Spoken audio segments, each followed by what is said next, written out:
With or Without You by U2, a great song with that thumping bass line that really lends itself to the low G ukulele.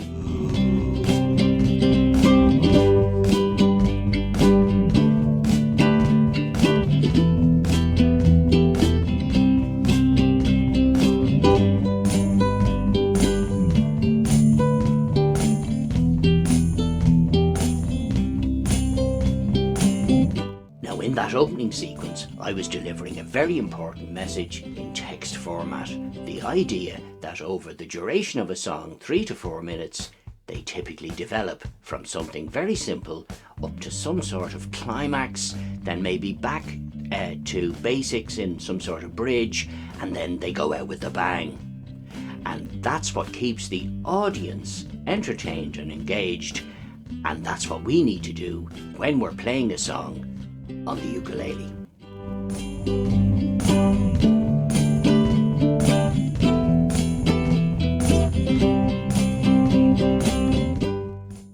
Right, first let's go back to basics. There are only 4 chords in this song, and they're played over and over again throughout the entire duration. They're simple to play, but they're a bit non-standard, so let's have a look at them. With or without you,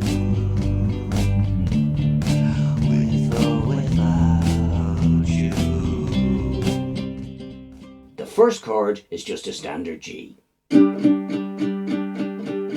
Okay, the second chord is G add 9, and that's where you finger the 4th string, the G string, on the 2nd fret position using your thumb,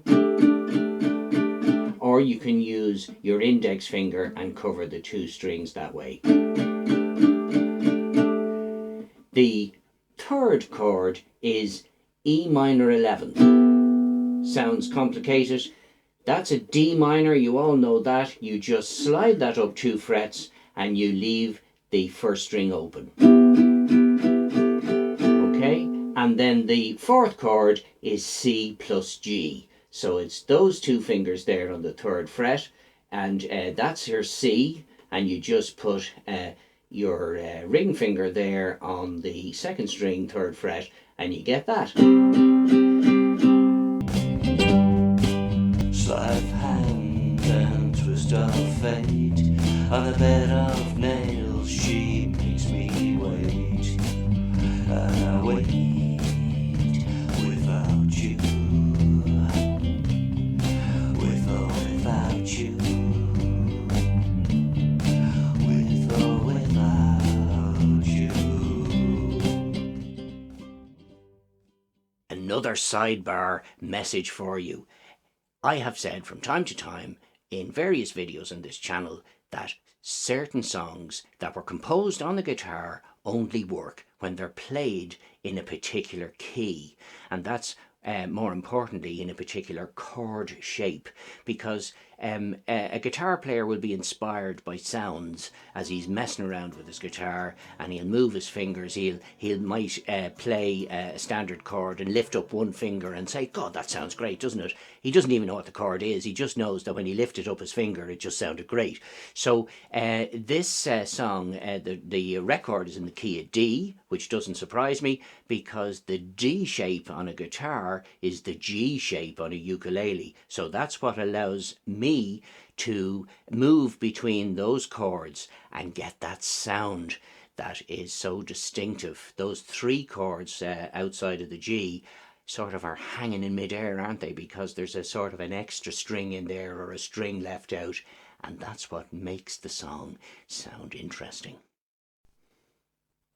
Right, so let's get down to business. Time to look at those 8 playing styles. Now, I'm not just going to let them run through 1 to 8. We'll punctuate them with the odd commercial break. That means it's where I come in and actually say something, so don't worry. Oh, and one final thing. Of course, those of you that watch the channel regularly know that I employ the odd prop here and there just to get the atmosphere going. So I have the Edges woolly hat on, and I also had Bono's glasses.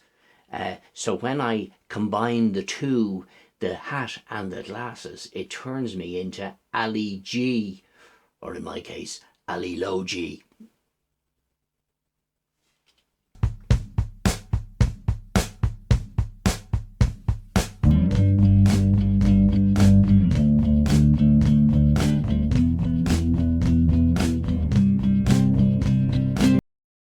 Style 1 is for the intro. It starts off very simple and it's mostly thumb picks.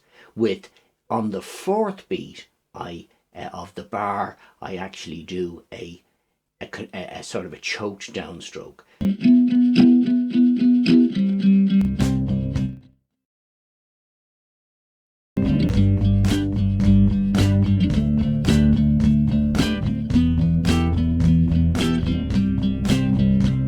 In the second style, it's the first verse, so I'm getting a little bit busier. I'm introducing that sort of choked downstroke on the second beat in the bar as well, and I'm letting it ring out more.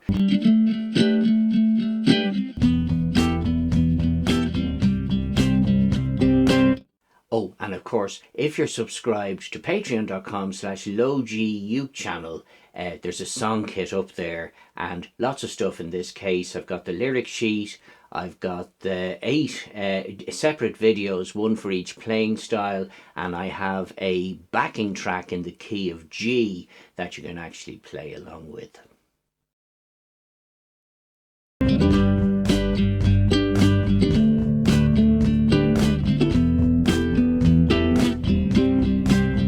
Now in style 3, I would use that, say, in the second verse. I'm, let's say, embellishing things a little bit. I'm going off beat. I'm throwing in the odd lick here and there, like da-da-dum and stuff like that, just to give the hint to the listener that things are going to get busier.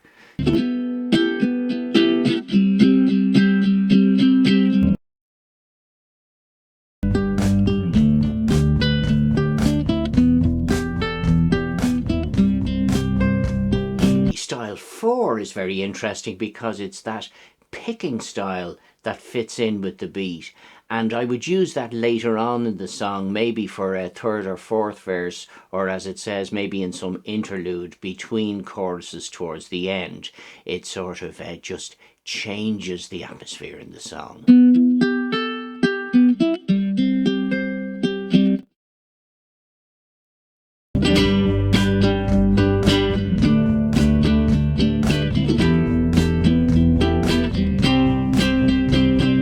So in playing style 5, I'm getting loud, I'm getting busy, and I'm throwing in what I would call strumming fills, you know, all over the place, where I'm going da-da-dum, down, down, stuff like that.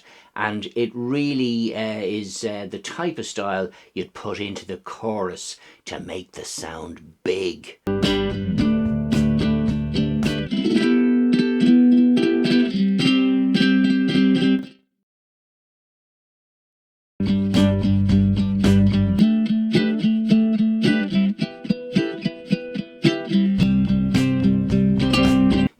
Style 6 is more or less going back to the basics of styles 1 and 2, but the playing is just slightly fuller in the sense that it's not as controlled, it's louder and the strings are ringing out more.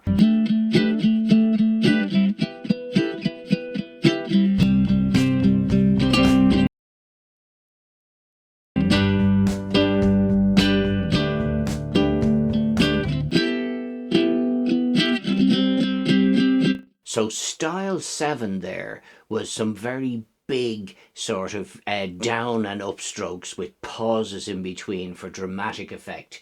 As a song sort of gets to its ending, the structure very often breaks down deliberately to add sort of atmosphere.